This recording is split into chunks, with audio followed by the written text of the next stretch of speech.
हृदय विदारक घटना शायद ही कोई और ऐसी घटी होगी जहां पर परिवार के लोगों के सामने उन्हीं के परिवार के सदस्य देखते देखते उनका निधन हो गया। कुछ लोग खा रहे थे, खाने की अवस्था में उनकी बॉडी पूरी तरीके से जल के खत्म हो गई।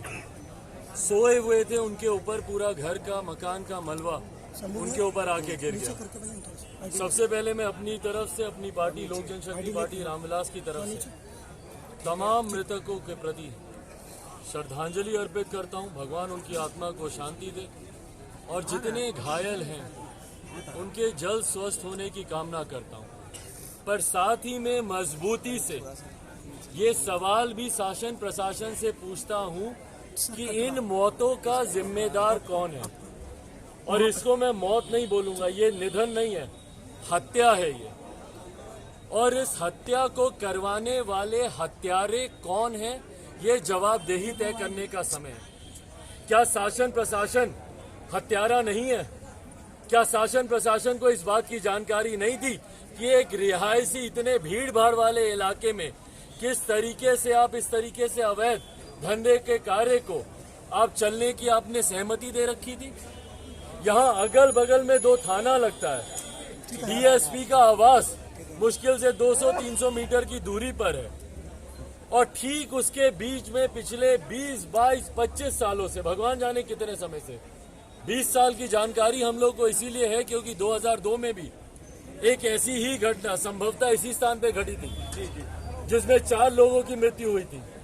और उसके बाद भी अगर शासन प्रशासन खामोशी से आंखें मूंद कर बैठी है तो वो अगली बड़ी घटना के घटने का ही इंतजार कर रही थी ना। क्यों शासन प्रशासन ने पहले ही इस बात को दुरुस्त क्यों नहीं किया? क्यों उन्होंने यहाँ पे इस तरीके के कार्य को चलने की उन्होंने अनुमति दी? और अगर उनकी जानकारी में नहीं था तो इससे ज्यादा दुखद और कुछ नहीं हो सकता। जिस शासन प्रशासन को 200-300 मीटर के रेडियस में नहीं पता हो कि क्या अवैध धंधे चल रहे हैं, तो ऐसे अधिकारियों को अपने पद पर रहने का कोई नैतिक अधिकार बनता ही नहीं है। पर अधिकारियों को क्या दोष दें जब प्रदेश के मुखिया, जो प्रदेश का नेतृत्व कर रहे हैं, मुख्यमंत्री नीतीश कुमार, उनके प्रदेश के 15 लोग एक हादसे में एकाएक मारे जाते हैं। पर मुख्यमंत्री नीतीश कुमार एक बार आकर इन बच्चों से, परिवार के लोगों से मिलना जरूरी नहीं समझते। किसकी जिम्मेदारी बनती है भैया अगर आपके प्रदेश में घटना घटी और आपके शासन प्रशासन के निकम्मे लापरवाही रवैये की वजह से ये घटना घटी है? उसके बाद आप जरूरी नहीं समझते कि आप आकर आप यहाँ पर मिले, परिवार के लोगों से मिले। छोटे छोटे बच्चे हैं, बच्चियां हैं, कोई स्कूल में पढ़ रहा है, कोई कॉलेज में पढ़ रहा है, उनकी पढ़ाई का क्या? घर में कमाने खिलाने वाला व्यक्ति का तो निधन हो गया, अब बच्चों का पालन पोषण कौन करेगा? और लापरवाही का, या मैं इसको अहंकार बोलूंगा, अहंकार की हद देखिए कि इन लोगों के रहने खाने की व्यवस्था तक शासन प्रशासन करना जरूरी नहीं समझता। भाई हम ही लोगों की जेब से शासन किसका पैसा लेता है भैया? हम ही लोग टैक्स भरते हैं ना, यही लोग टैक्स भरते हैं। और टैक्स ये इसलिए भरते हैं कि कल को जब ये लोग मुसीबत में हो तो उसके बाद शासन प्रशासन इनको भरने के लिए इनके रिश्तेदार, उनके अड़ोस पड़ोसियों के हाथ छोड़ दे कि आप जियो मरो, हमको कोई लेना देना नहीं। राशन के नाम पर 1 बोरी चावल, 1 बोरी गेहूं, भाई चूल्हा कहाँ जलाएंगे बताइए ना? जो कच्चा गेहूं चावल आपने पकड़ा दिया वो जला के उसको पकाएंगे कहाँ? चूल्हा कहाँ जलेगा? घर तो उड़ गया पूरा।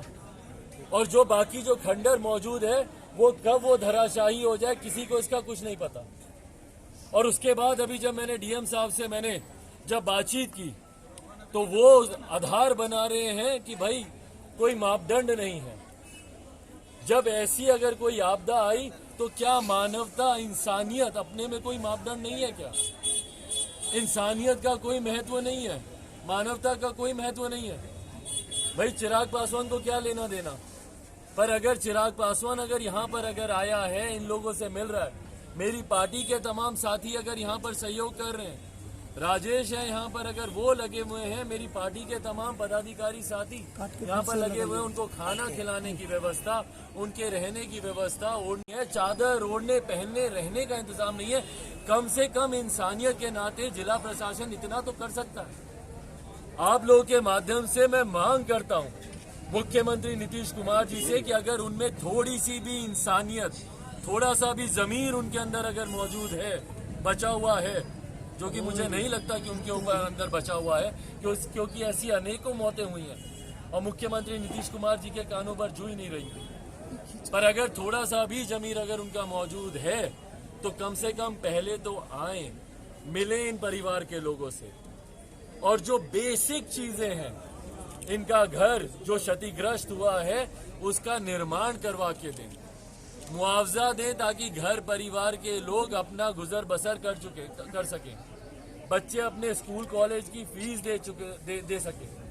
कम से कम 25 लाख रुपए का मुआवजा हर पीड़ित परिवार को दिया जाए। इनका घर जो धराशायी हुआ है उसका निर्माण सरकारी खर्चे से करवाया जाए।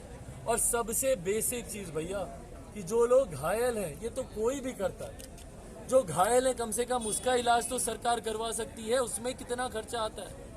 इन लोगों के लिए वो बड़ी रकम है, सरकार के लिए कितनी बड़ी रकम है? वो खर्चा कम से कम सरकारी खर्चे पर उनका इलाज करवा दें, इतना तो सरकार कर सकती है।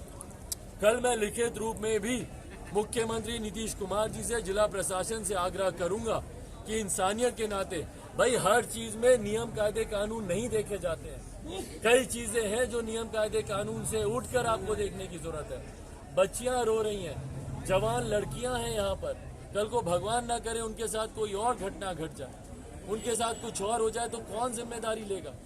तो कम से कम आवास का निर्माण कराया जाए, मुआवजा दिया जाए ताकि ये लोग अपना घर चला सके, घर परिवार के लोग चला सके। जितने घायल हैं उनको यहाँ पे कम से कम उनको मुआवजा दिया जाए और दोषियों को चिन्हित किया जाए। भाई आप सोच लेंगे कि एक थाना प्रभारी पर आपने कार्रवाई कर ली तो आपने बहुत बड़ा किले फतेह कर लिया। नहीं, जब तक बड़े अधिकारियों को आप चिन्हित नहीं करेंगे, जिनके संरक्षण में यहाँ पे भाई संभव नहीं है, मैं दावे के साथ कहता हूँ, आप चाहेंगे मैं आपको लिख के दे दूंगा। पता नहीं हो कि यहाँ पे इस तरीके की कार्रवाई चल रही है। 2002 में जब घटना घटी उससे क्या आपने सीख ली? उसके बाद क्यों नहीं सुनिश्चित किया कि यहाँ पे इस तरीके का कोई धंधा ना चले, इस तरीके का कोई कार्य यहाँ पे नहीं हो, पटाखे बनाने का या जो भी भैया बम बारूद भगवान जाने क्या चल रहा था। चार्जशीट फाइल करें और उस चार्जशीट में नाम जाना चाहिए उन लापरवाह अधिकारियों का भी जिनके संरक्षण में जो भ्रष्टाचार, जो घूस का पैसा हर महीने यहाँ से लेते होंगे कि हाँ तुम करो, हम देखेंगे, तुम्हारे यहाँ कोई छापा नहीं पड़े। तो ऐसे लोगों पर भी कार्रवाई होनी चाहिए। लिखित रूप में भी मैं मुख्यमंत्री जी से मैं ये आग्रह करूंगा और उम्मीद करता हूं, पर तब तक ये विश्वास दिलाता हूं कि शांति से मैं भी नहीं बैठूंगा इस उम्मीद में कि भैया सरकार कुछ करे। मेरी अपनी सीमाएं हैं, पर अपनी सीमाओं में रहते हुए जितने मेरे यहाँ पे साथी अधिकारी हैं, जितने मेरे पार्टी के पदाधिकारी हैं, जितने मेरे पार्टी के कार्यकर्ता हैं, सबसे मैं आग्रह करूंगा, मृणाल शेखर है, अमर कुशवाहा है, बेबी जी हैं, संगीता जी हैं, राजेश हैं, सब लोगों से, मेरे जिला अध्यक्ष हैं, सब लोगों से मैं आग्रह करूंगा कि उनसे जितना बन पड़े कंट्रीब्यूट करें और जल्द से जल्द अगर सरकार अगर इसमें ढिलाई देती है, क्योंकि ये कभी भी और बड़ी घटना घट सकती है, तो मरम्मती के कार्य में इन सब से मैं आग्रह करूंगा कि हाथ लगवाएं, कार्य को शुरू करवाएं। खाने पीने का, राशन का जब तक हम लोगों से बंद पड़ रहा है, हम लोग वो जिम्मेदारी पहले भी हम लोग उठा रहे हैं, आगे भी हम लोग उठाएंगे, पर ये नैतिक जिम्मेदारी सरकार की भी है। उनसे भी मैं आग्रह करता हूं कि अपनी जिम्मेदारियों का निर्वहन करें।